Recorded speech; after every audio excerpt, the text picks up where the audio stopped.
الف لام را، یہ ایک پر نور کتاب ہے، اس کو ہم نے تم پر اس لیے نازل کیا ہے کہ تم لوگوں کو اندھیروں سے نکال کر روشنی کی طرف لے جاؤ،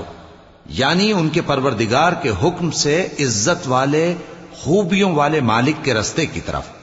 یعنی اس اللہ کے راستے کی طرف کہ جو کچھ آسمانوں اور زمین میں ہے سب اسی کا ہے،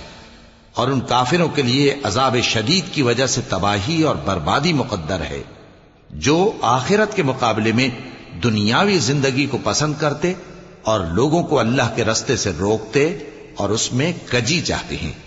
یہ لوگ بڑے دور کی گمراہی میں ہیں، اور ہم نے کوئی پیغمبر نہیں بھیجا مگر وہ اپنی قوم کی زبان بولتا تھا تاکہ انہیں احکام الہی کھول کھول کر بتا دے۔ پھر اللہ جسے چاہتا ہے گمراہ رہنے دیتا ہے اور جسے چاہتا ہے ہدایت دیتا ہے، اور وہ غالب ہے، حکمت والا ہے۔